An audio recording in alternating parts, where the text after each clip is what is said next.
Kelanchal times, हर खबर पर हमारी नजर। वाइब्रेंट गुजरात ग्लोबल समिट के 20 साल पूरे होने के मौके पर प्रधानमंत्री नरेंद्र मोदी ने गुजरात के अहमदाबाद में एक कार्यक्रम में हिस्सा लिया। वाइब्रेंट गुजरात ग्लोबल समिट 2003 में शुरू हुआ था, जब पीएम मोदी राज्य के मुख्यमंत्री थे। इस कार्यक्रम को संबोधित करते हुए पीएम मोदी ने कहा कि वाइब्रेंट गुजरात शिखर सम्मेलन के 20 साल एक महत्वपूर्ण मील का पत्थर साबित होंगे। उन्होंने कहा कि शिखर सम्मेलन निवेश आकर्षित करने और राज्य के विकास को आगे बढ़ाने में महत्वपूर्ण रहा है। इस दौरान उन्होंने गुजरात के खिलाफ राजनीतिक षड्यंत्र का भी आरोप लगाया है। पीएम मोदी ने आगे कहा, आज दुनिया वाइब्रेंट गुजरात की सफलता देख रही है। हालांकि इसका आयोजन ऐसे समय में किया गया था जब तत्कालीन केंद्र सरकार गुजरात के विकास के प्रति उदासीन थी।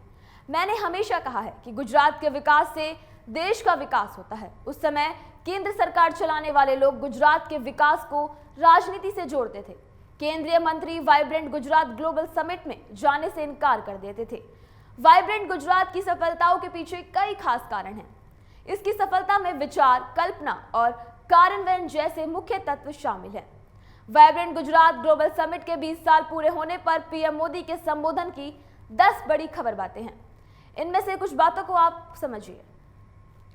सबसे पहले पीएम मोदी ने कहा कि दुनिया भर में गुजरात की छवि खराब करने की साजिश की जा रही थी। उस बुरे वक्त में भी मैंने तय किया था कि चाहे जो भी स्थिति हो, मैं अपने गुजरात को इस कठिन वक्त से जरूर बाहर निकालूंगा। तत्कालीन केंद्र सरकार यूपीए ने भी गुजरात को किसी भी तरह की मदद से इनकार कर दिया था। केंद्रीय मंत्री वाइब्रेंट गुजरात में नहीं आए। विदेशी निवेशकों को गुजरात में निवेश करने से डराया जाता था। तो वहीं पीएम मोदी ने अपनी दूसरी बात में कहा, स्वामी विवेकानंद ने कहा था, प्रत्येक कार्य 3 चरणों से होकर गुजरता है। सबसे पहले उसका उपहास उड़ाया जाता है, बाद में उसे विरोध का सामना करना पड़ता है और अंततः उसे स्वीकार कर लिया जाता है। तो वहीं वाइब्रेंट गुजरात समिट के साथ भी यही हुआ था। निवेश को लेकर राज्य में माहौल बिगाड़ने की कोशिश बहुत हुई। राज्य को अस्थिर करने की कोशिश भी बहुत की गई। मैंने तब देश के दूसरे राज्यों को न्योता दिया था। हमने कहा था कि आइए और इस कार्यक्रम में अपने अपने राज्य का स्टॉल लगाकर फायदा उठाइए। हरियाणा, ओडिशा और कई राज्यों ने इसका फायदा उठाया भी था। पीएम मोदी ने अपनी तीसरी बात में कहा, उन्होंने कार्यक्रम में अपने लोगों से कहा, जो लोग एजेंडा लेकर चलते थे वे उस समय भी घटनाओं का अपने तरीके से आकलन करने में जुटे हुए थे।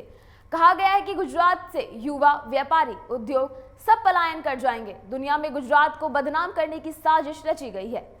कहा गया, गुजरात कभी अपने पैरों पर खड़ा नहीं हो पाएगा। उस संकट के वक्त में मैंने संकल्प लिया था कि चाहे परिस्थितियां जैसी भी हों, मैं अपने गुजरात को इससे जरूर बाहर निकाल के रहूंगा। केलांचल टाइम्स, हर खबर पर हमारी नजर।